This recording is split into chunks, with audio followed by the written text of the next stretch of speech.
Basi tuombe.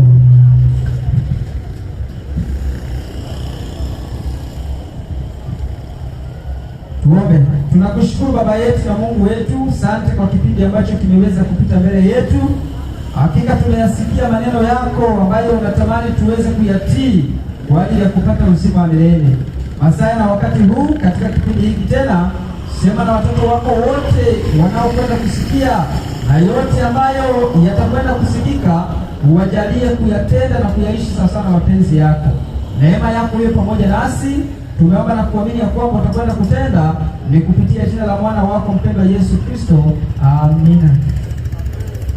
Basi kwa kuwa tumekuwa ni wenye kuomba, natamani tuweze kuendelea na unabii. Jana tulikuwa tunazungumzia kitabu cha Danieli 7 na pia tuliweza kuangalia mamlaka ya pembe ndogo, pembe ambayo ilizuka, pembe ambayo ilikuwa na macho, lakini pembe ilipozuka iliweza kuangusha pembe tatu. Tulijifunza na kuona na tukatambua mamlaka hii ambayo imejiinua na kujiinua juu ya Kristo, na tuliona utabiri ulikuwa umetabiriwa katika kitabu cha Wathesalonike wa pili 2 kuanzia mstari wa 3 mpaka mstari wa 8, na tukaona Kristo mwenyewe atakapokuja kusimamisha ufalme wake ndipo atakapoweza kumwangamiza mtu huyu wa kuasi kwa kinywa cha pumzi yake. Lakini leo natamani tuweze kujifunza kitabu cha Ufunuo 13, tunaita ujumbe wa malaika watatu. Katika Biblia jumbe za siku za mwisho tuna jumbe tatu. Tuna ujumbe wa malaika wa kwanza, tuna ujumbe wa malaika wa pili, na tuna ujumbe wa malaika yule wa tatu, ambao ni ujumbe utakaowaokoa wanadamu katika kipindi cha siku za mwisho, wale watakaokubali kusikiliza na kuishi sawasawa na jumbe hizo. Lakini tunakumbushwa hata kipindi cha Nuhu. Nuhu aliambiwa atengeneze safina. Hebu nisomee kitabu cha Mwanzo. Nisomee kitabu cha Mwanzo 6, anza mstari wa 12. Nuhu aliambiwa atengeneze safina, na hiyo safina ingeweza kuwaokoa wanadamu wa kipindi hicho kama wangekubali kutii na kuingia ndani ya safina. Na Nuhu alipewa maelekezo jinsi anavyopaswa kuitengeneza hiyo safina ili iweze kuwa mwokozi kwa wale watakaokubali kuingia ndani, wataweza kuokolewa. Soma kama unafika. Mwanzo 6:12. Anza 14. Katika fungu lake la 14 inasomeka hivi. Anasemaje? Mfanyie safina ya mti wa mvinje. Nuhu alipewa maelekezo ya kwamba ujifanyie safina ya mti wa mvinje. Fanya na vyumba ndani ya safina. Akaambiwa ndani ya ile safina atengeneze na vyumba, ukaifunike ndani na nje kwa lami. Tena safina hiyo uifunike ndani na nje kwa lami. Hivi ndivyo utakavyoifanya. Anapewa maelekezo jinsi atakavyoifanya. Mikono 300 urefu. Akaambiwa urefu wa mikono 300. Anasema wa safina. Changamka kidogo. Mikono 50 upana wake, na mikono 30 kwenda juu kwake. Sawa. Ufanyie safina ufanyie safina mwangaza. Sawa. Ukaumalize juu kiasi cha mkono mmoja. Hayo ni maelekezo ya safina. Alafu ukautie mlango wa safina katika ubavu wake. Sawa. Ukaifanyie dari 3. Ukaifanyie dari 3. Ukaifanyie dari 3. Hiyo maelekezo ya safina ilitakiwa itengeneze ikiwa na dari ngapi? 3. Ikiwa ya aje? Ya chini, alafu ya pili, ya 3. Kwa hiyo kulikuwa na ya chini, kulikuwa na ya pili, alafu kulikuwa na ya ngapi? Ya 3. Kwa hiyo hizo dari, hiyo safina iliyotengenezwa kwa dari 3 ingeweza kuwaokoa wanadamu wa kipindi hicho cha Nuhu kama wangeweza kutii na kuingia ndani ya safina. Na Yesu alipokuwa anatoa unabii, tuliona katika kitabu cha Mathayo 24, Yesu akatukumbusha kwamba, tukisoma kitabu cha Mathayo 24 mstari wa 38. Mathayo 24 mstari wa 38. Kipindi cha Nuhu kulikuwa na safina iliyokuwa na dari 3, ambayo safina hiyo ingeweza kuokoa wakazi wa kipindi hicho. Lakini Yesu alipokuwa anatoa unabii kuhusiana na kurudi kwake, alitukumbusha kipindi cha Nuhu. Mathayo 24 mstari wa 38. Anasema kwa kuwa kama vile siku zile zilizokuwa kabla ya gharika. Anasema kwa kuwa kama vile siku zile zilivyokuwa kabla ya gharika, watu walikuwa wakila na kunywa, wakioa na kuolewa, hata siku ile aliyoingia Nuhu katika safina wasitambue. Alafu hata gharika ikaja ikawachukua wote. Ndivyo kutakavyokuwa kuja kwake mwana wa Adamu. Kwa hiyo kuja kwake mwana wa Adamu kunafananishwa na siku ambazo zilikuwa kabla ya nini? Ya gharika. Na tunaona siku kabla ya gharika Nuhu alipewa maelekezo ya kutengeneza nini? Safina. Kwa hiyo hata katika kipindi cha mwisho ambacho tunakumbushwa kwamba kuja kwa Kristo kunafananishwa na kipindi cha Nuhu, tunapewa jumbe ambazo zinaweza kuokoa wanadamu. Ni ujumbe wa malaika wa kwanza, ujumbe wa malaika wa pili na ujumbe wa malaika wa tatu. Ni jumbe ambazo wanadamu wakikaa katika hizo zinaweza kuwafanya waweze kupata kibali mbele za Mungu na kupata uzima wa milele. Sasa tutasoma jumbe ya kwanza na jumbe ya pili, alafu leo tutajifunza ujumbe wa malaika yule wa tatu. Soma kitabu cha Ufunuo 14 anza mstari wa 6. Tuone ujumbe wa malaika wa kwanza, tuangalie ujumbe wa malaika wa pili, alafu tuone ujumbe wa malaika wa tatu, na tuangalie ujumbe wa malaika wa tatu vile ambavyo ulivyo na nguvu, na tuweze kuona jinsi ambavyo tunaweza kuishi. Sasa kama umefika, inasema hivi katika Ufunuo 14 fungu lake la 6. Anasema, kisha nikaona malaika mwingine akiruka katikati ya mbingu. Huyu malaika anaruka katikati ya mbingu mwenye injili ya milele. Huyu malaika anayeruka katikati ya mbingu ana injili ya milele. Awahubiri hao wakao juu ya nchi. Huyu malaika anawahubiri hao wakao juu ya nchi, na kila taifa na kabila na lugha na jamaa.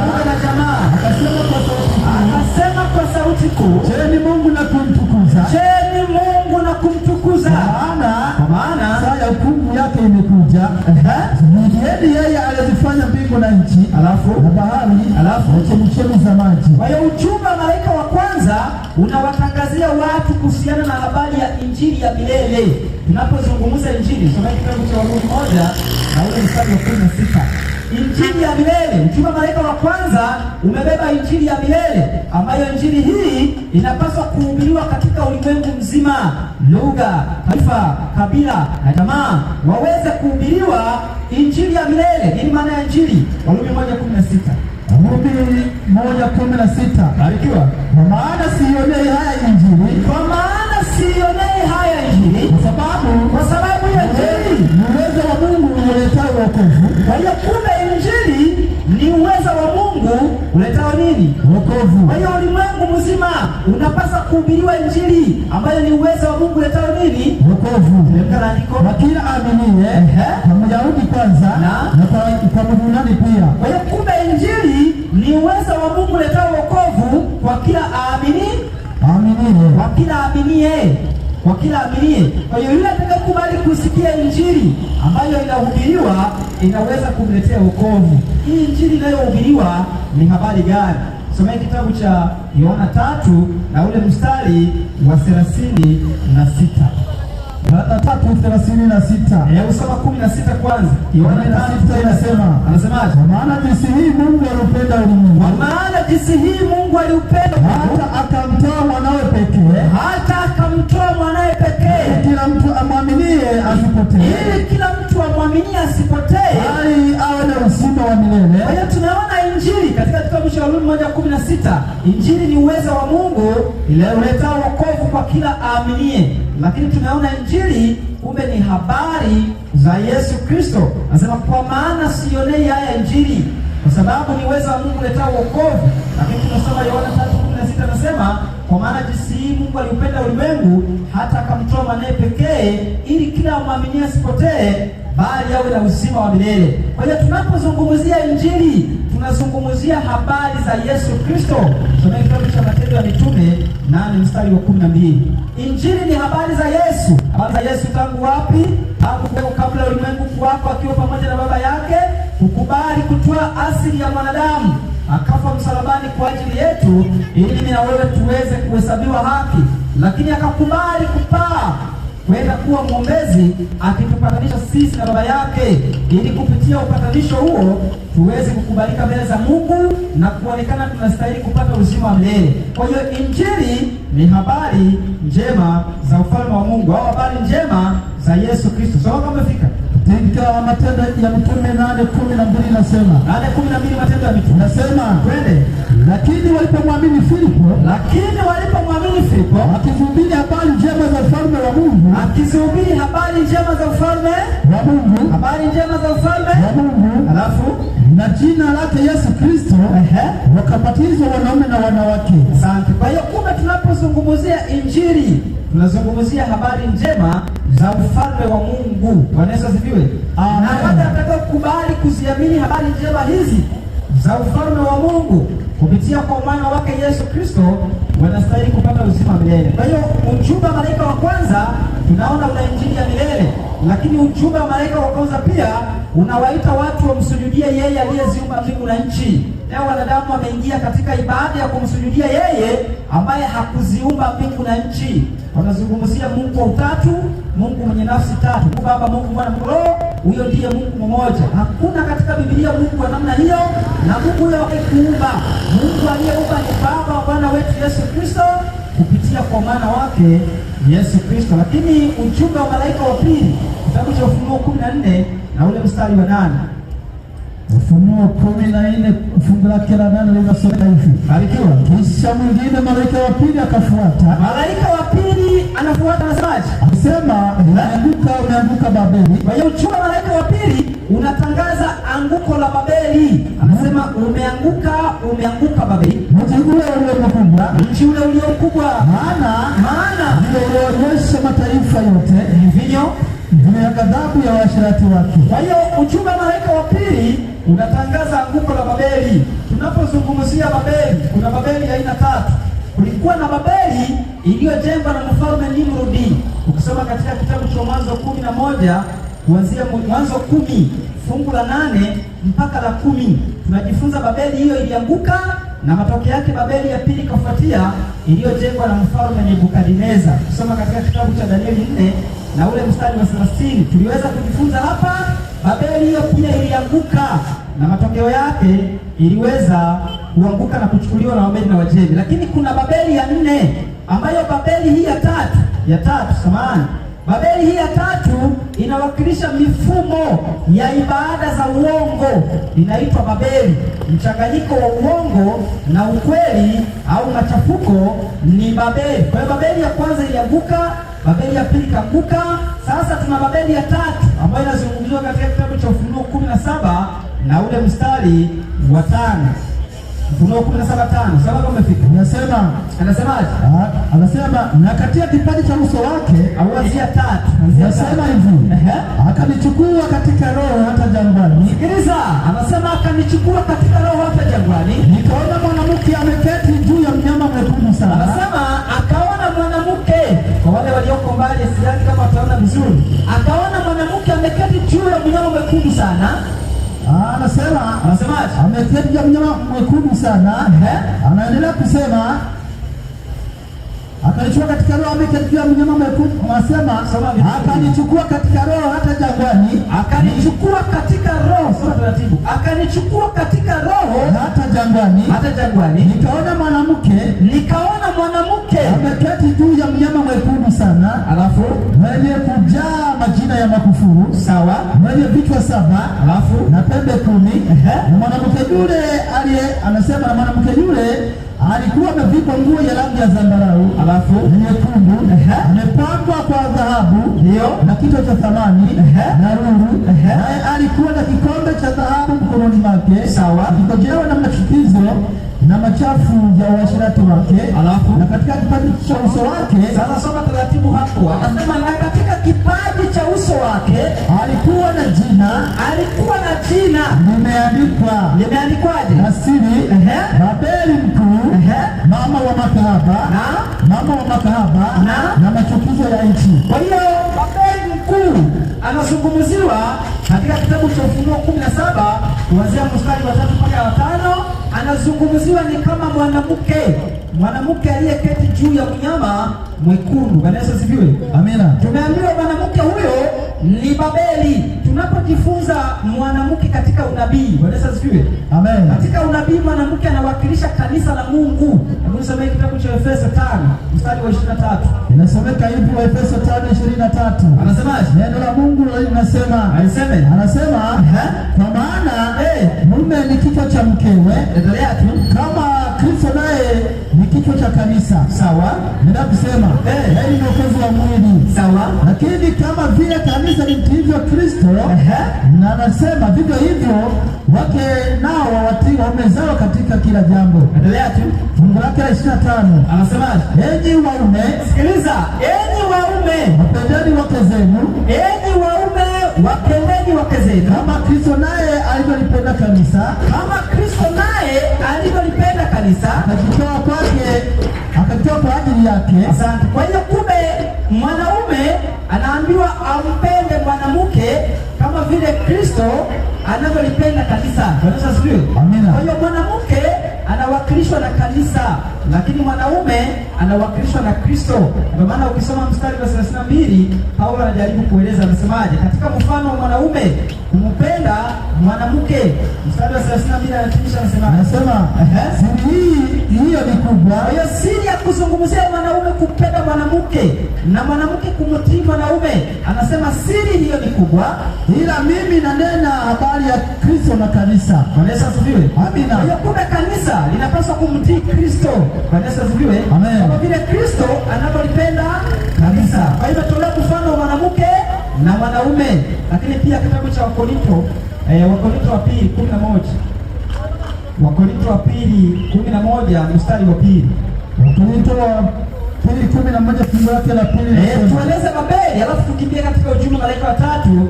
Kulingana na siku zetu zimeisha, lakini tulikuwa na jumbe nyingi za kuweza kuzizungumzia. Sema kama umefika.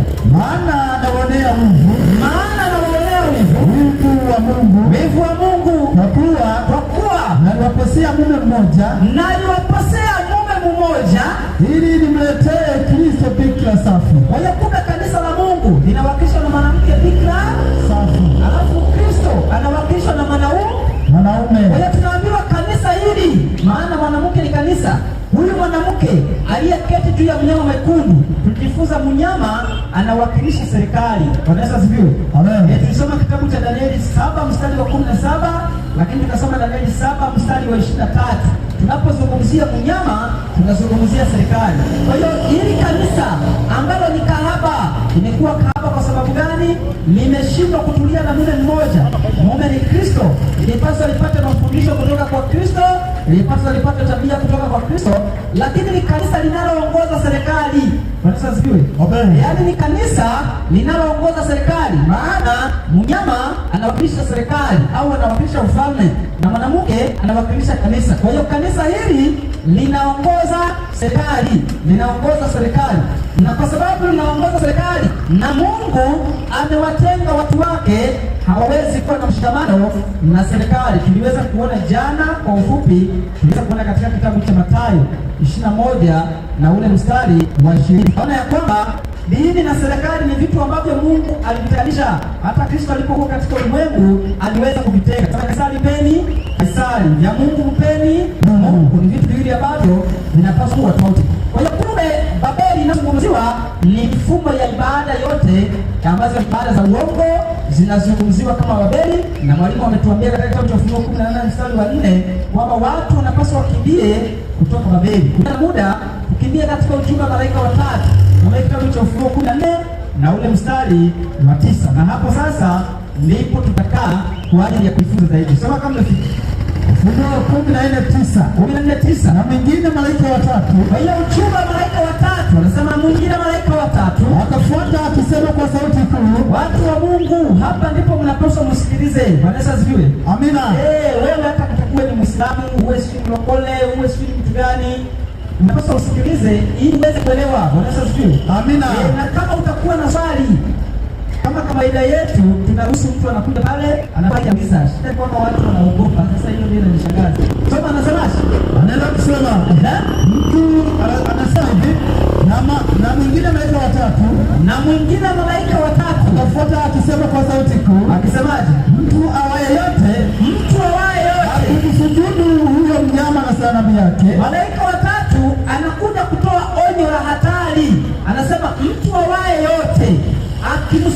huyo mnyama na sanamu yake na kuipokea chapa katika mkono, nasema katika kipaji cha uso wake, nasema na kuipokea chapa katika kipaji cha uso wake.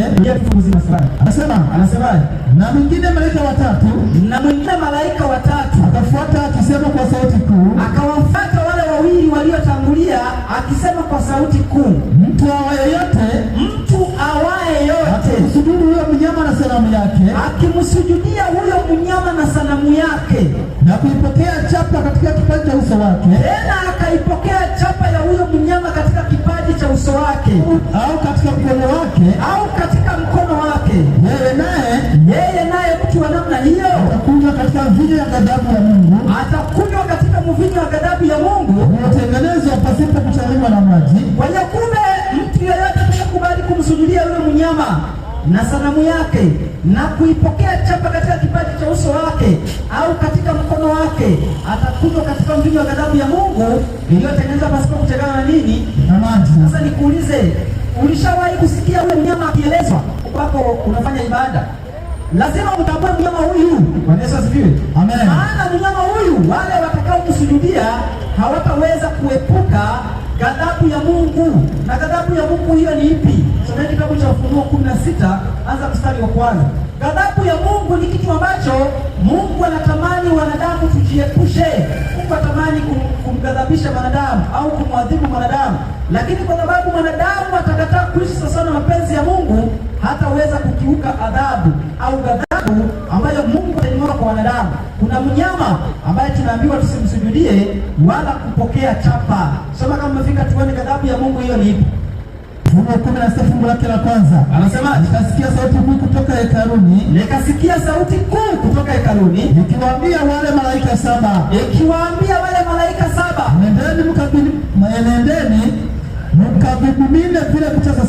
nendeni mkavimimine vile vitasa saba, ghadhabu ya Mungu juu ya nchi. Akaenda huyo wa kwanza, akakumimina kitasa chake juu ya nchi. Ghadhabu ya Mungu ambayo tunaambiwa itamwagwa kwa wale watakaomsujudia yule mnyama na sanamu yake. Anasema akaenda yule wa kwanza akimimina kile kitasa cha ghadhabu ya Mungu, nakawa na jipu baya bovu. Kwa hiyo kumbe pigo la kwanza au ghadhabu ya kwanza ambayo Mungu ataimwaga kwa wanadamu ambao watamsujudia mnyama, anasema kutakuwa na jipu bovu juu ya wale watu wenye chapa ya huyo mnyama. Kwa hiyo kutakuwa na jipu baya bovu. Mwalimu anajaribu kueleza hapa, jipu hilo litakuwa katika mwili wa mwanadamu. Anasema jipu kwa wale watakaokubali kumsujudia yule mnyama na kuwa na chapa ya yule mnyama, na wale wenye kusujudia sanamu yake. Alafu na huyo wa pili akakimimina kitasa chake juu ya bahari, alafu ikawa damu kama damu na ya mfu. Kwa hiyo pigo la pili ni maji kubadilika kuwa nini? Damu. Na hiyo damu ni kama damu ya mfu. Ukipata muda utasoma yale mapigo 7. Sasa tuende katika ujumbe wetu. Kwa hiyo kuna mnyama ambaye Mungu anawakataza wanadamu wasiingie katika ibada ya huyo mnyama, na Mungu hawezi kutuambia watu wasiingie katika ibada ya mnyama na asitueleze huyo mnyama ni nani. Maana hakuna siku kuna mnyama atakuja akae sehemu watu wamwabudu. Hapana, tutaangalia nini maana ya mnyama. Bwana Yesu asifiwe. Amen. Huyo mnyama anapatikana wapi? Soma katika kitabu cha Ufunuo 13 anza mstari wa kwanza. Tumwangalie huyo mnyama ambaye Mungu anatuzuia tusiingie katika ibada ya kumsujudia yeye na sanamu yake na kuipokea chapa. Ufunuo 13 mstari wa kwanza. Anasema kisha nikaona mnyama akitoka katika bahari. Anasema kisha nikaona mnyama akitoka katika bahari mwenye pembe 10. Huyu mnyama alikuwa na pembe 10 na vichwa 7. Tena alikuwa na vichwa 7. Na juu ya pembe zake ana vilemba 10. Na juu ya vichwa vyake majina ya makufuru. Alafu na mnyama niliyemwona alikuwa mfano wa chui. Kwa hiyo mnyama ambaye tunafunuliwa ili tuweze kumtambua na kujiepusha kuwa katika ibada. Yohana anasema alipomwona mnyama alikuwa na mfano wa chui, na miguu yake ilikuwa kama miguu ya dubu. Anasema miguu ilikuwa kama miguu ya nini? Ya dubu. Alafu na kinywa chake kama kinywa cha simba. Anasema huyu mnyama tena alikuwa na kinywa kinywa cha simba. Yule joka, kumbe kuna joka. Yule joka akampa nguvu zake na kiti chake cha enzi. Yule joka anampatia huyu mnyama nguvu, kiti cha enzi na uwezo mwingi.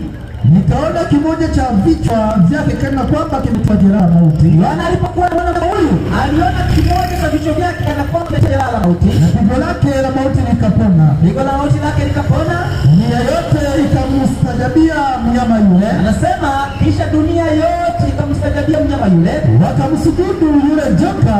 Sasa sikiliza, wanamsujudia yule joka kwa sababu alimpa yule mnyama uwezo wake. Kwa hiyo kumbe unapoingia katika ibada ya kumwabudu mnyama huyu, unakuwa katika ibada ya kumsujudia joka, maana joka ndiye aliyempa mnyama huyu nguvu, joka ndiye aliyempa mnyama huyu kiti cha enzi, joka ndiye aliyempa mnyama huyu mamlaka.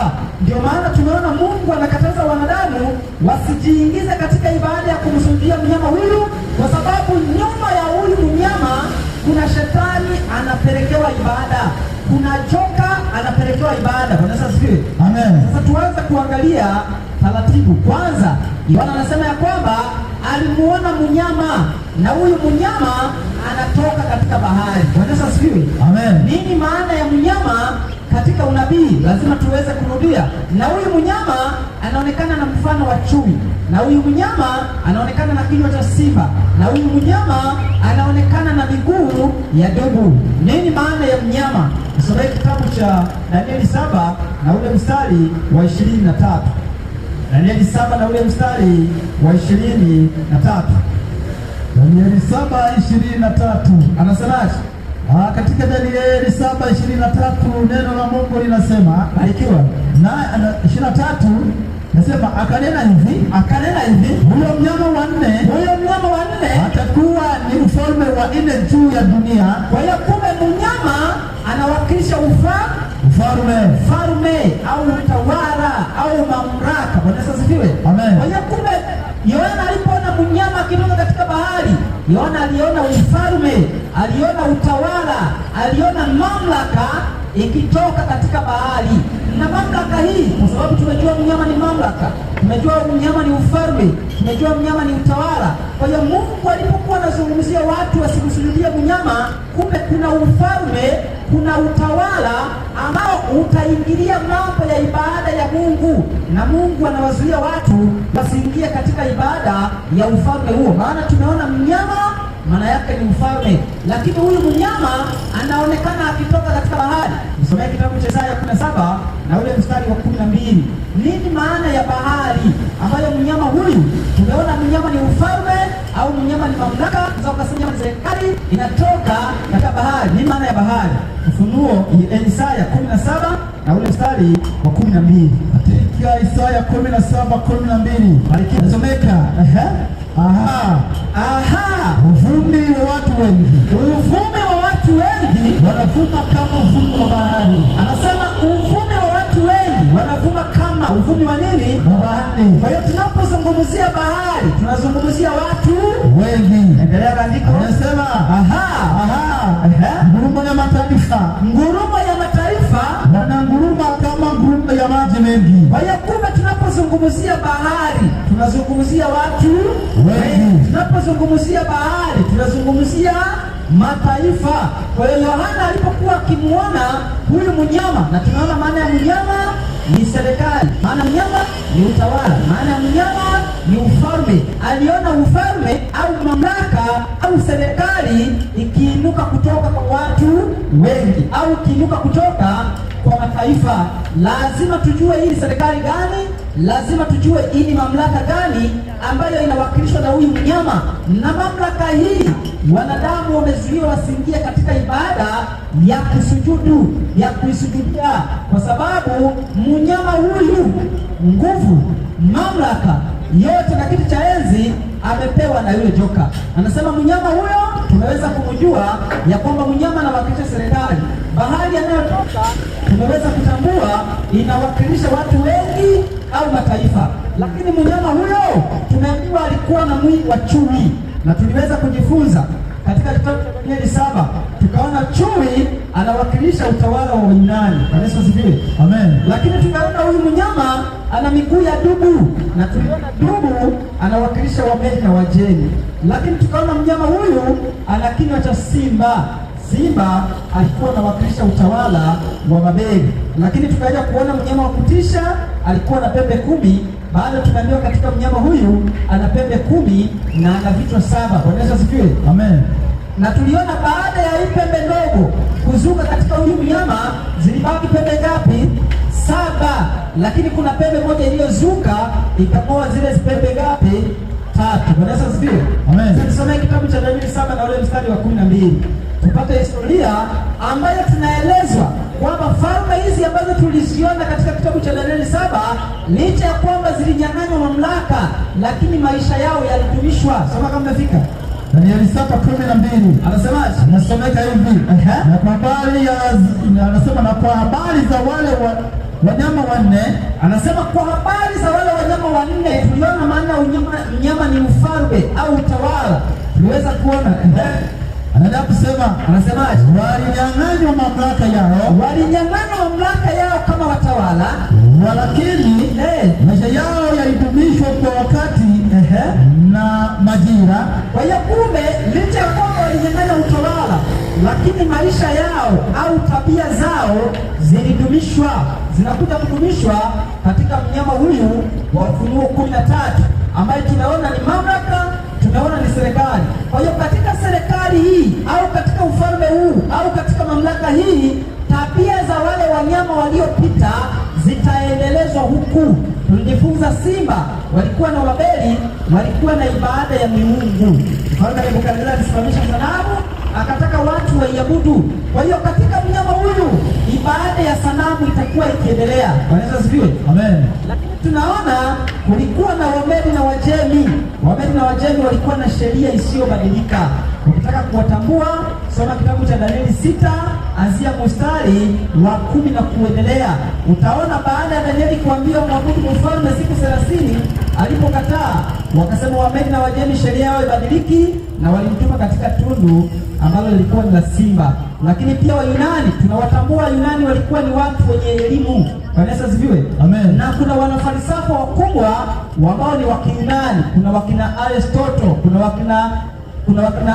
wakina Aristotle ni wafalsafa wakubwa ambao ni wa Kiyunani. Kuna wakina Origen, nao ni wanafalsafa wakubwa ambao ni wa Kiyunani. Kwa hiyo katika mamlaka hii, falsafa za Kiyunani au falsafa za wasomi wakubwa wa Kiyunani zitakuwa zinakubalika katika mamlaka hii na zitakubali kutumika na kukubalika ndani ya mamlaka hiyo. Kwa hiyo ni ufalme au ni mamlaka au ni utawala ambao utakuwa na sifa zile zote za wale wanyama waliotangulia. Na tumeona mnyama anawakilisha ufalme, tumeona bahari inatoka mnyama inawakilisha mataifa. Sasa lazima tuangalie ni taifa gani ambalo liliinuka katikati ya mataifa. Bwana Yesu asifiwe. Amina. Ni taifa gani ambalo liliinuka katikati ya mataifa mengine, na hilo taifa lina ufalme au ni ufalme na lina mfalme katika taifa hilo au katika mamlaka hiyo, katika mamlaka hiyo. Kwa lazima tuangalie tuweze kujiridhisha.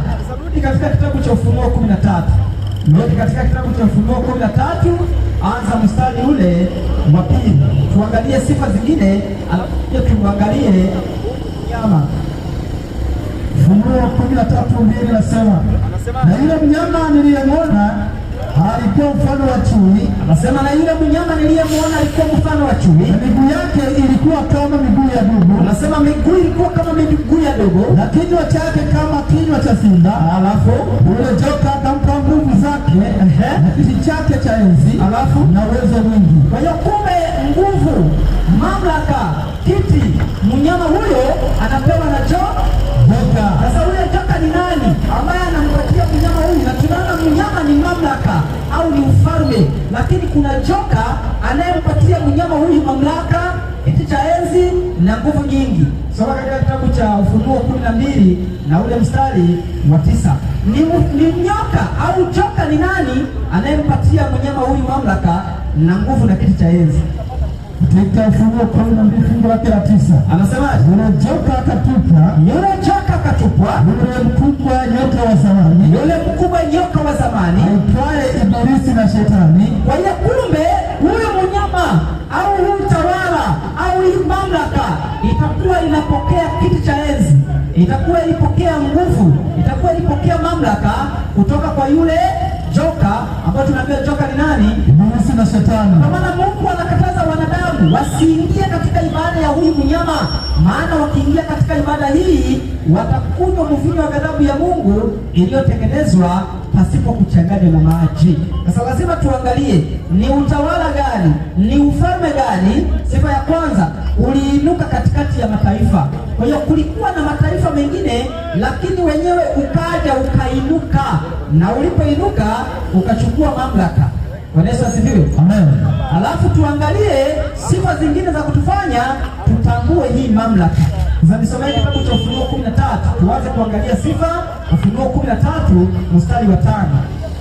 Tangu 13 Ufunuo nasema, tuangalie ni mamlaka ipi inayotimiza sifa, au ni ufalme upi katika ulimwengu, ni taifa lipi katika ulimwengu linatimiza sifa ya huyu mnyama wa Ufunuo 13. Na mamlaka yake watu hawapaswi kujihusisha nayo, kwa sababu mamlaka hii inatoa nguvu zake kutoka kwa yule joka. Yule joka ni Shetani. Nguvu na uwezo mwingi imetoa huko. Soma kama umefika. Anasema naye akapewa kinywa cha kunena maneno makuu ya makufuru. Kwa hiyo huyu mnyama alipewa kinywa cha kunena maneno makuu ya makufuru. Na tunaona aliyempa mnyama kiti cha enzi, aliyempa mnyama huyu mamlaka, aliyempa mnyama huyu uwezo mwingi ni yule joka aliitwa Shetani Ibilisi. Na huyo mjoka amepewa mnyama kinywa cha kunena maneno ya makufuru. Hebu rudia tena hilo fungu. Anasema naye akapewa kinywa kunena maneno makuu ya makufuru. Naye akapewa kinywa cha kunena maneno makuu ya nini? Maneno makuu ya nini? Wenye kuwa utawala wa mamlaka au ufalme huu au katika serikali hii au katika utawala huu utawala unanena maneno makuu ya nini? Ya makufuru. Lazima tuangalie ya makufuru, ni maana ya makufuru, alafu tuangalie ni ufalme upi au ni utawala upi au mamlaka ipi katika dunia hii katika sifa hayo maneno makufuru. Na hii mamlaka utawala huo watu wanapaswa wajitie katika ibada na utawala huo. Nisomee kitabu cha Yohana 10 hasa mstari wa 31. Yohana 10:31. Huu ndio unabii. Watu wengi sio kuelewa kwa sababu gani? Wamekosa muda wa kuchunguza na kusoma yake, wameshika kusema haya ni mambo makubwa hayajafunuliwa. Katika kitabu chenyewe kinaitwa Ufunuo. Sio siri, kwa sababu mambo yaliyofunuliwa lakini yanakuwa siri, wao hawatakuwa tayari kuyachukua. Soma kama basi Wayahudi wakaokota mawe ili wampige. Yesu akawajibu, kazi njema nyingi nimewaonyesha tokazo kwa Baba. Kwa ajili ya kazi ipi katika hizo mnanipiga kwa mawe? Wayahudi wanaokota mawe wanataka kumpiga Yesu. Yesu anamwambia kazi njema ameonyesha nyingi tokazo kwa Baba. Anasema kwa ajili ya kazi ipi walikuwa kumpiga kwa mawe? Wayahudi wakajibu, kwa ajili ya kazi njema hatukupigi kwa mawe. Kwa ajili ya kazi njema hatukupigi kwa nini? Kwa mawe.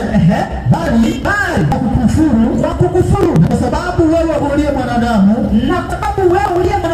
fanya mwenyewe kuwa Mungu. Kwa hiyo mwanadamu anapojifanya mwenyewe kuwa Mungu anafanya mambo gani? Ya makufuru. Na tumeona katika mnyama huyu wa Ufunuo 13 akawa kinywa na yule joka cha kunena maneno makuu ya makufuru. Ya kufuru la kwanza katika mamlaka au serikali hii kutakuwa na maneno makufuru, maana yake kutakuwa na mwanadamu anajifanya mwenyewe kuwa ni nani? Ni Mungu. Sasa tuone, je, ni mamlaka katika ulimwengu mwanadamu anayetawala katika mamlaka hiyo anachukua nafasi ya Mungu au anajifanya sawa na Mungu? Tunaweka kitabu cha Yohana 17 na ule mstari wa 11.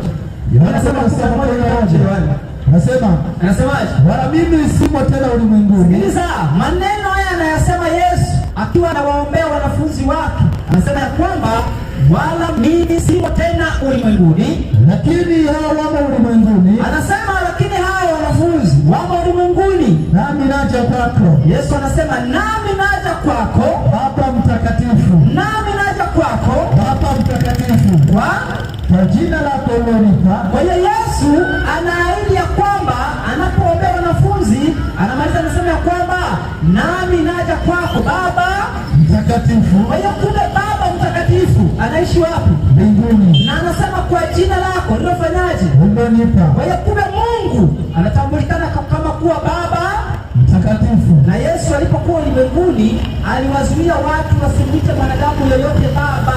Kitabu cha Mathayo 23, nisomee mstari wa 8 na wa 9. Alafu tuangalie, je, ni utawala upi, ni serikali ipi, ni mamlaka ipi ambayo katika utawala huyo anatumia jina la Mungu, anajiita kuwa yeye ni Baba Mtakatifu. Soma kama fika katika Yohana 23.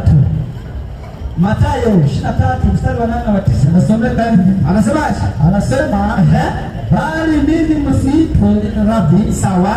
Maana mwalimu wenu ni mmoja. Sawa. Naye nanyi nyote ni ndugu. Twende. Ndasema, wala msimuite mtu baba duniani, maana baba yenu ni mmoja aliye mbinguni.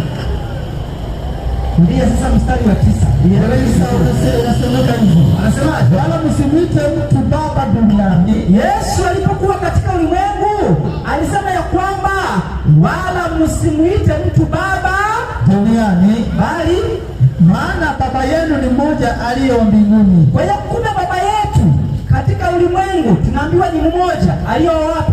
Mbinguni. Kwa hiyo katika masuala ya kiroho baba yetu ni mmoja tu aliye wapi? Mbinguni. Lakini ikitokea kuna baba mwingine wa kiroho duniani amejifanya sawa na nani? Na Mungu. Na atakuwa amesema maneno ya nini? Ya makufuru. Na tumeambiwa katika mamlaka au utawala huu kuna mmoja tu katika mamlaka hiyo anatumia jina la nani? La Baba Mtakatifu. Anaitwa Baba Mtakatifu. Anaitwa Baba Mtakatifu. Hayo ni makufuru. Wanaweza sijui. Amen. Tusome kitabu cha Efeso 3 mstari wa 14 na 15. Baba yetu ni mmoja tu wa mbinguni. Leo unapoenda Vatican utakuta kuna mzee mmoja anakaa kule.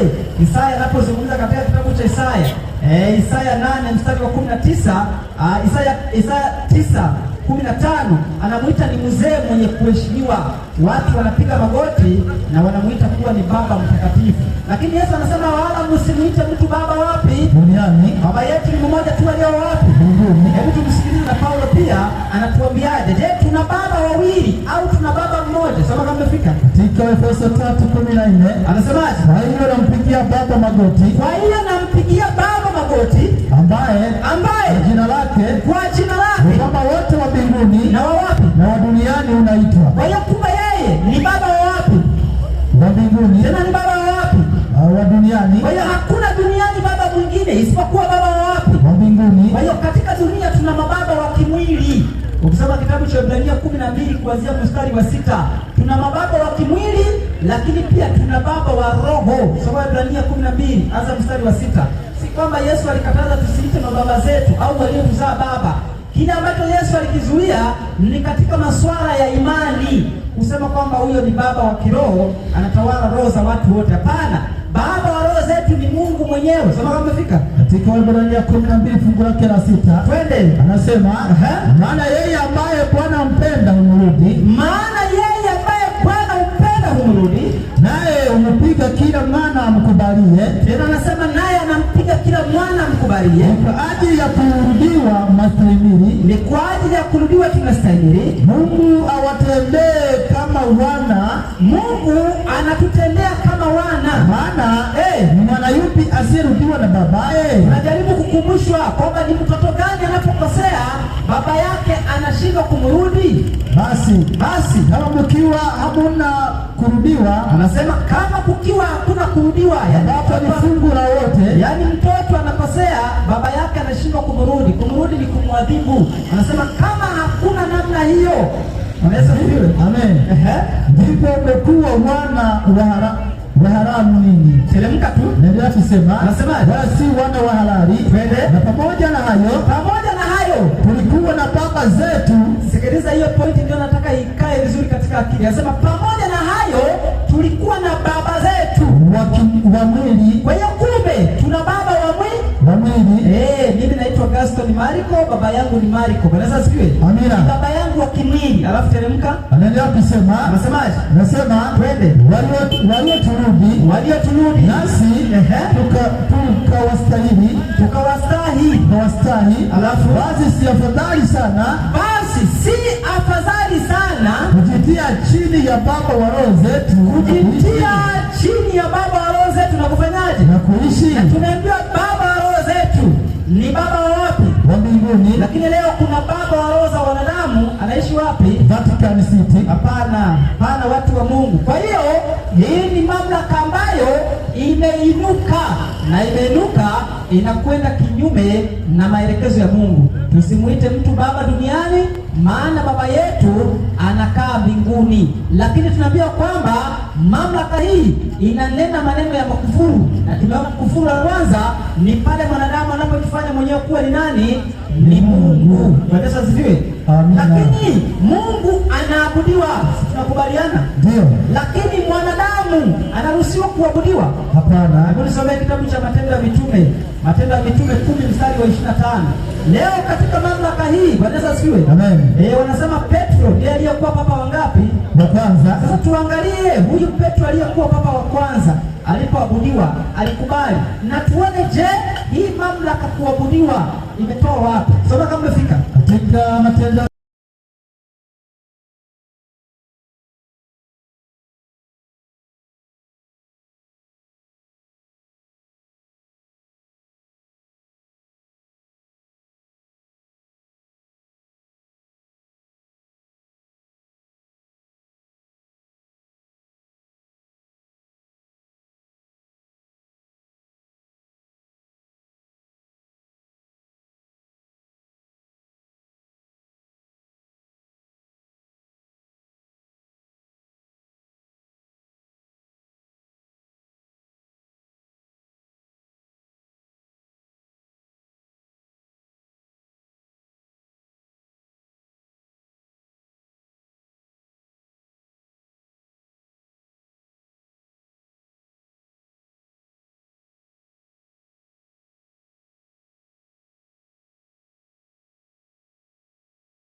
ya Mitume 10:25. 10:25 Matendo ya Mitume. Nasomeka hivi. Anasema Petro alipokuwa akiingia, Kornelio akatoka amlaki, akamwangukia miguu. Kwa hiyo Kornelio anaanguka katika miguu ya Petro, anafanyaje? Akamsujudia. Alafu lakini Petro akasemaje? Akamuinua, akasemaje? Akasema, twende, simama. Mimi nami ni mwanadamu. Kwa hiyo kumbe mwanadamu hastahili kufanyaje? Kusujudiwa wala kuabudiwa. Lakini leo ukienda katika mamlaka hii ambayo imefunuliwa kama mnyama wa Ufunuo 13, kuna mwanadamu anapigiwa nini? Magoti. Ukienda Vatican City lazima ukubali kushuka chini ya yule mzee mwenye kuheshimiwa kabisa. Kwa sababu gani? Mungu anakataza watu waondoke katika ibada ya namna hiyo, maana anayestahili kupigiwa magoti, watu wa Mungu, anayestahili kupewa ubaba wote mbinguni na duniani ni Baba yetu aliye mbinguni, Baba wa Bwana wetu Yesu Kristo. Huyo ndiye anayestahili kuabudiwa, huyo ndiye anayestahili kupewa sifa, shukrani na utukufu, kwa sababu yeye ndiye aliyeziumba mbingu na nchi na bahari na vyote vilivyomo. Bwana asifiwe. Amina. Tunapozungumzia mnyama wa Ufunuo 13 ambaye tunaambiwa wanadamu wasikubali kuingia katika ibada hiyo, tuliweza kuonesha jana hapa. Bwana asifiwe. Amina. Ya kwamba siku ya Jumapili ni siku ambayo iliandishwa na mfalme Konstantino. Bwana asifiwe. Amina. Ilikuwa ni mwaka 320 ngapi? Na 21, tarehe 3 mwezi wa 3, na tukaona Wakristo wa awali walikuwa wakitunza Sabato. Kwa hiyo kama vile Mungu alivyo na siku kwa ajili ya ibada, pia naye Ibilisi amekuwa na siku kwa ajili ya kuwafanya watu waingie katika ibada pasipo kujua, wakati kuna watu ambao Mungu anakusudia waokolewe, lakini kwa sababu ya kushindwa kuijua ile kweli, wengi watapotea. Hebu rudi katika kitabu cha Wathesalonike wa pili 2 na ule mstari wa 9. Watu lazima wakubali kurudi katika kweli ili waweze kuokolewa na waondoke katika mapokeo. Mapokeo yatawaangusha watu wengi na kuwafanya wapoteze uzima wa milele. Maadamu nafasi ingalipo, Mungu anatamani usikie sauti hii na ukubali kufanya matengenezo na kurudi katika ukweli. Sema kama umefika. Wathesalonike ya pili 2:9 anasemaje? Yule ambaye kuja kwake ni kwa mfano wa kutenda kwake Shetani. Kwa hiyo kuna yule anayezungumzia kwamba kuja kwake ni kwa mfano wa kutenda kwake Shetani. Kwa hiyo tumeona mnyama huyo Ufunuo 13, nguvu, mamlaka, kiti cha enzi amepewa na yule joka, na tumeona joka ndiye Shetani. Lakini katika Wathesalonike tunaambiwa kwamba kuna yule ambaye kutenda kwake ni kwa mfano wa Shetani. Unajua Shetani anapohitaji kutenda haji yeye kama yeye. Bwana asifiwe. Amina. Shetani anapohitaji kutenda jambo haji yeye kama yeye, anatumia mwanadamu, anatumia kiumbe chochote kwa ajili ya kukamilisha makusudi. Tunaona katika bustani ya Edeni alitumia nyoka. Bwana asifiwe. Amina. Lakini katika kipindi hiki anatumia wanadamu, na wanadamu anawatumia ili yeye mwenyewe aweze kupelekewa ibada. Anasema yule mfano kuja kwake ni kwa mfano wa kutenda kwa Shetani. Twende kwa uwezo wote, na ishara na ajabu za uongo, katika madanganyo yote ya udhalimu kwa hao wanaopotea. Kumbe kuna wale wanaopotea kwa sababu ya madanganyo yake. Anasema twende kwa sababu hawakukubali kuipenda ile iliyo kweli, wapate kuokolewa. Kwa hiyo Mungu waletea nguvu ya upotevu waamini uongo. Kuna fungu umeruka pale, hebu rudia fungu lake la 9. Anasema twende, yule ambaye kuja kwake kwa mfano wa kutenda kwake Shetani, kwa mfano wa kutenda kwake Shetani, na uwezo wote, na ishara na ajabu za uongo. Fungu la 10. Na katika madanganyo yote ya udhalimu kwa hao wanaopotea, kwa sababu hawakubali kuipenda ile kweli, wapate kuokolewa. Yesu asifiwe. Kwa hiyo ukikataa kuipenda ile kweli utadanganywa tu, na utadanganywa, utajikuta umeingia katika ibada ya uongo. Utadanganywa, utajikuta umekiuka maagizo ya Mungu, na ukihisi kana kwamba upo katika maagizo ya Mungu, lakini utakuwa umekwenda kinyume na maagizo ya Mungu, na matokeo yake utapoteza nafasi ya kupata uzima wa milele. Kwa hiyo Mungu ametoa onyo kwa wanadamu wote wasikubali kuingia katika ibada ya kumsujudia mnyama huyu, maana mnyama huyu mamlaka, nguvu, kiti cha enzi amepewa na ile joka, na kwa sababu amepewa na ile joka, wale wote watakaoendelea kubaki katika ibada ya mnyama huyu watakuwa wakimsujudia yule joka, kwa sababu joka ndiye aliyempa mnyama huyo nguvu, mamlaka na uwezo. Ufunuo 13 fungu la 4.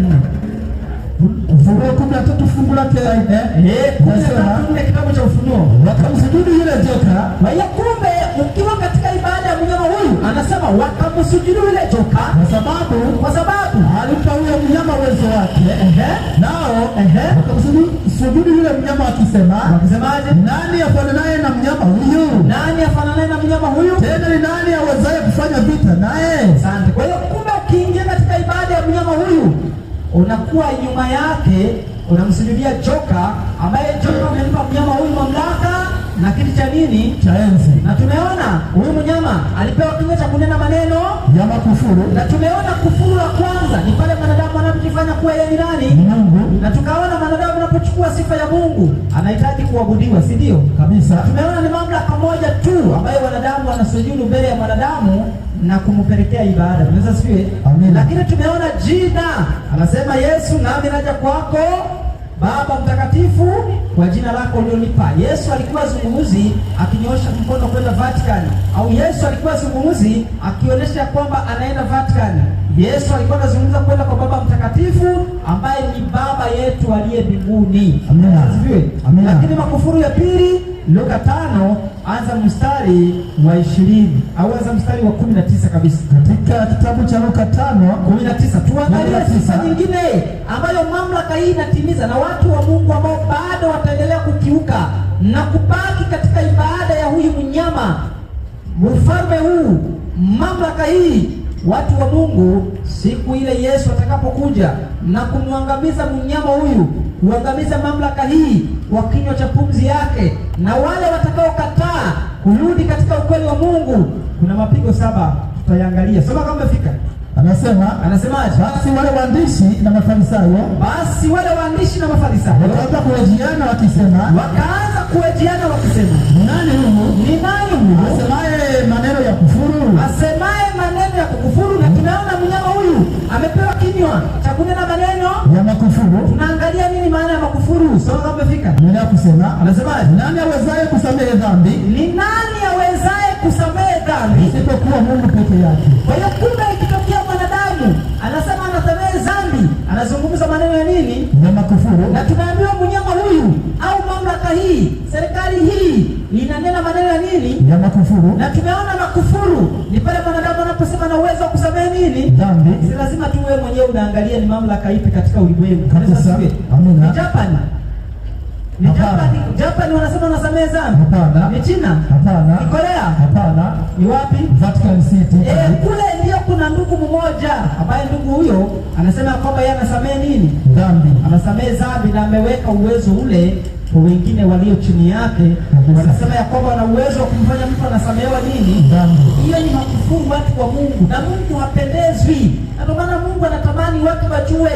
Unadhani ujumbe huu ungeandikwa wazi katika Biblia ungeendelea kuwepo mpaka leo? Lakini Mungu ameuandika kwa mifano, Mungu ameuandika kwa mafumbo, ili wale watakaosoma na kuchunguza waweze kuelewa.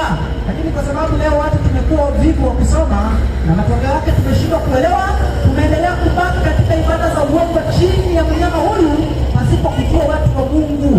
Lakini Mungu anawapenda, ndio maana natamani muweze kusikia ujumbe huu, na wale walio katika ibada ya mnyama huyu wanapaswa kutoka mapema, kwa sababu wakati unakuja ambao wale walio chini ya mamlaka ya mnyama huyu watakunywa mvinyo wa ghadhabu ya Mungu iliyotengenezwa pasipo kuchanganywa na maji. Maji ni rehema. Kwa hiyo utakuwa ni mvinyo kweli kweli, kiasi kwamba hakuna mtu atakayeweza kusalimika. Hebu rudi kitabu cha Ufunuo 16. Tuangalie mapigo ambayo Mungu atayamwaga kwa wale watakaokataa kurudi katika ibada na kubaki katika ibada ya mnyama huyu. Najua leo tukizungumza watu wanaona kana kwamba tunafurahishana hapa, lakini watu wa Mungu, ni ujumbe ambao wanadamu tunaoishi katika kipindi cha mwisho, ujumbe wa malaika wa kwanza, wa pili na watatu, tusipouzingatia kama vile wale waliopuuza safina ambayo Nuhu alitengeneza iliyokuwa na dali ya kwanza, ya pili na ya tatu, tutaangamia kama walivyoangamia wao. Kwa lazima tukubali kusikiza jumbe hizi na ziweze kuleta mabadiliko katika maisha yetu. Kanisa siwe. Amen. Unajua leo ndugu zetu wanasema ya kwamba kuna Masihi Dajjal, si ndio? Ndio. Lakini hajafunuliwa wazi. Lakini katika Biblia Masihi Dajjal amefunuliwa wazi, ndiye huyu mpinga Kristo, mnyama anayetoka Vatican. Kanisa siwe. Amen. Na kwa sababu watu watapuuza kuzingatia, watu watakuja kumwabudu na wanaendelea kumwabudu pasipo kujua. Soma andiko nilokupatia tumaliza. Katika kitabu cha Ufunuo 16 mstari fungu lake la kwanza, anasema nasikia sauti kuu kutoka hekaluni ikiwaambia wale malaika 7, akisemaje? Nendeni mkavimine vile vitasa 7 vya ghadhabu ya Mungu juu ya nchi.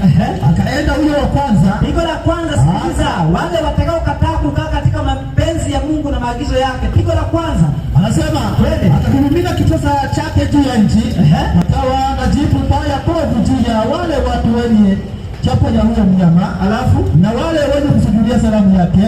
Na huyo wa pili akakimimina kitasa chake juu ya bahari. Pigo la kwanza kwa wale watakaoendelea kubaki katika ibada ya kumsujudia mnyama huyo na sanamu yake, kutakuwa na jipu baya bovu. Majipu ambayo tumeyaona ambayo yameendelea kuwapata wanadamu leo, hayo ni mabaya tu, sio baya bovu. Alafu muda huo na jipu nini kinafuata? Anasema tena akamimina na huyo wa pili atakimimina kitasa chake juu ya bahari, ikawa damu. Kwa hiyo bahari itageuka kuwa nini? Damu. Itageuka kuwa damu kama ya wafu.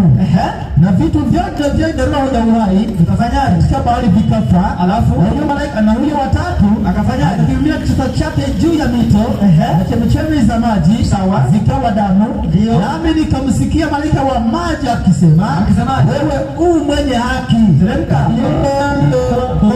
mtakatifu, kwa kuwa umehukumu hivi, sawa, kuwa walimwaga damu ya watakatifu na ya manabii, nao umewapa damu wainywe, teremka, nao wamestahili, sawa. Nikasikia hiyo madhabahu ikisema, nao Bwana Mungu Mwenyezi, ndio ni za kweli na za haki hukumu zako, teremka. Na huyo wanne akimimina kitasa chake juu ya jua, nalo likapewa kuunguza wanadamu kwa moto. Wanadamu wakaunguzwa maunguzo makubwa. Subiri tu mtu wa Mungu, ukipata muda utaenda kusoma hiyo sura ya 16 ya kitabu cha Ufunuo, utaona vile mapigo yaliyoainishwa au ghadhabu ya Mungu ilivyoainishwa kwa wale watakaokataa kutii na kurudi katika maagizo ya Mungu. Kwa hiyo ni ombi langu la kwamba tangu tumekuwa katika mikutano hii siku ya kwanza mpaka leo tunahitimisha, ni kwa sababu ya maeneo mengine lazima tufike na kupeleka ujumbe. Wale ambao wamesikia, Mungu aendelee kuwasaidia wafanye maamuzi katika mioyo yao kurudi katika ukweli na kutengana na mapokeo. Haijalishi umezaliwa huko, umekulia huko, kama umetambua ni uasi, kuna uasi kinyume na mapenzi ya Mungu, haitakusaidia kuendelea kudumu. Kile kitakachokusaidia, fanya matengenezo na kutengana na mifumo hiyo ya ibada za uongo ambazo zinatambulishwa kama Babeli. Siku ile Yesu atakapokuja, hataweza kuhurumia mtu yoyote ambaye alisikia na kupuuza. Kwa hiyo Mungu awajalie mufanye matengenezo ya kweli. Mungu awajalie mrudi katika ibada ya kweli. Bwana Yesu asifiwe. Amina. Hiyo ndio itakuwa msaada kitakachowafanya ibada zenu mnazoendelea kuzitoa muzitoe kweli kweli. Lakini kutoa ibada sehemu ambapo Mungu hapokei, hiyo inakuwa ni ibada ya bure. Na kwa nini uwe katika ibada ya bure? Kwa sababu ya mafundisho. Mungu anapotoa wito kwa ajili ya watu kurudi katika ukweli wake, uwe miongoni mwa wale ambao umesimama na kusema hakika ujumbe ule ambao Mungu aliutuma kupitia wajumbe wake uliweza kunifanya niweze kuokolewa. Kwa tunapokwenda kufikia mwisho jioni ya leo na kwenda kuomba, niwashukuru wale wote ambao walijitoa kwa ajili ya ubatizo. Mungu aendelee kuwa pamoja nanyi. Ubatizo utafanyika muweze kubatizwa na kuzaliwa mara ya pili. Lakini kama kuna wale ambao bado na wao wanatamani kujiunga na kundi la Mungu, kujiunga na kanisa la Mungu, ubatizo upo. Tutataja namba za simu ili uweze kupiga au kutuma meseji, tuweze kukuunganisha miongoni mwa wale watakaoweza kubatizwa na kuwa miongoni mwa kundi la Mungu. Mungu anatamani awaokoe watoto wake katika siku za mwisho, na wewe uko miongoni mwa wale Mungu anayotamani uokolewe. Bwana Yesu asifiwe. Amina. Na kwa sababu Mungu anatamani akuokoe, usipuuze, usije ukapuuza ujumbe kama huu, siku inakupata kama mwivi ukashindwa kuelewa na matokeo yake ukapotea. Basi hapa ndipo tutakuwa tumefikia mwisho katika siku ya leo. Ningetamani tuweze kuomba, lakini tutaendelea kuwepo hapo licha ya kwamba tutafunga. Wale ambao wanatamani kuuliza maswali, maana kwenye maiki imekuwa ngumu, watu wamekosa ujasiri, lakini nahisi maswali wanayo. Tutafunga na tunapeleka spika, lakini tutakuwa hapo. Kama kuna jambo unahitaji kutuuliza, sogea hapo, unaweza ukaja ukatuuliza. Kama kuna swali lote unataka kujua, tunakukaribisha hapo, tutaendelea kuwepo. Usogee kwa ajili ya kujua, na Mungu atakubariki. Basi tuombe. Baba yetu na Mungu wetu uishie juu mbinguni, jina lako litukuzwe. Asante kwa sababu ya amani ambayo umeweza kuijalia katika maeneo haya tangu siku ya kwanza tulipoendelea kupeperusha ujumbe uliotutuma kuwaeleza wanadamu.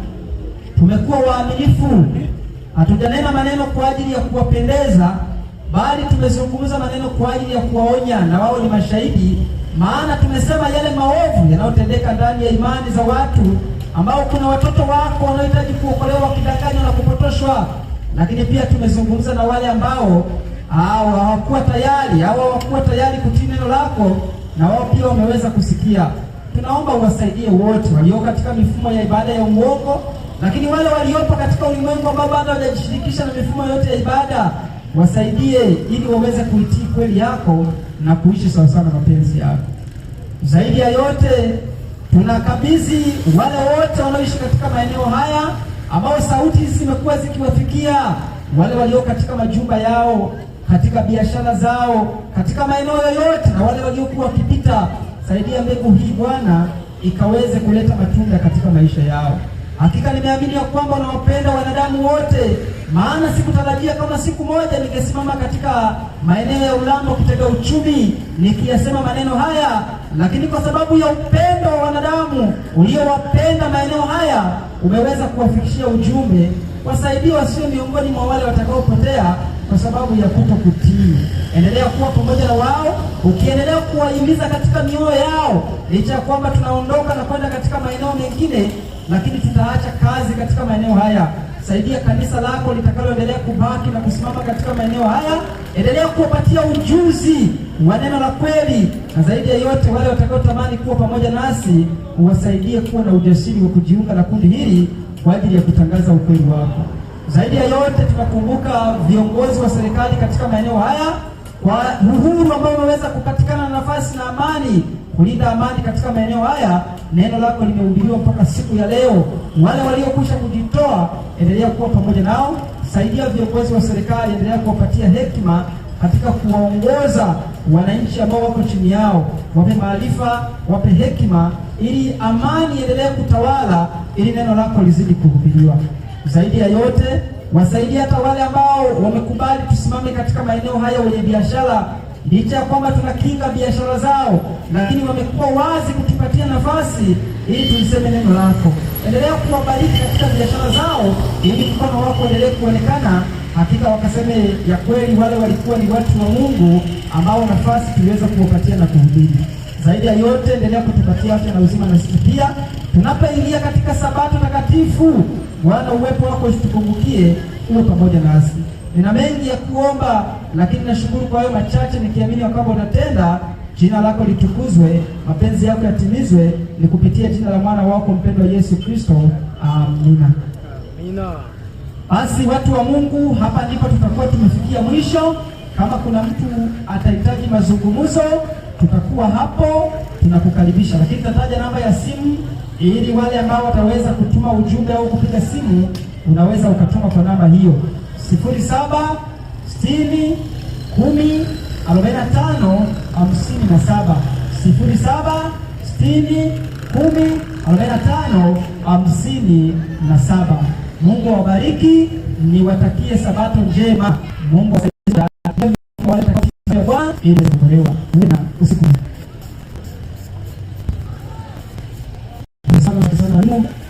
sitakuwa na idea sababu niko hapa kwa ajili ya kutajia mama yangu. Kwenda ukawa kubira yako, lakini basi hapo baadaye waweza kusikia kwa sababu nami nataka kujua hili na lile. Namba yangu ni 0752 520 764. Ndio 0752 520 764. Pia kama utatamani kufuatia somo la kama hapa, basi wewe kwenye simu yako andika Funguka Macho TV au andika Ondoka Uangaze Ministry. Hizo channel ndio ambazo zimekuwa zikipeperusha mafundisho mahali hapa. Hiyo basi, kwa kuwa ulimwengu mpana tunaweza kuambia kwamba tunaenda kwa wengine uzuri asiwepo wadai kama sisi ya tunamwona mtego kuchoma au wewe kwa kuchagua. Bado tumesema nitakufunga kwa sababu ya kutoka maeneo yanaweza kuchaji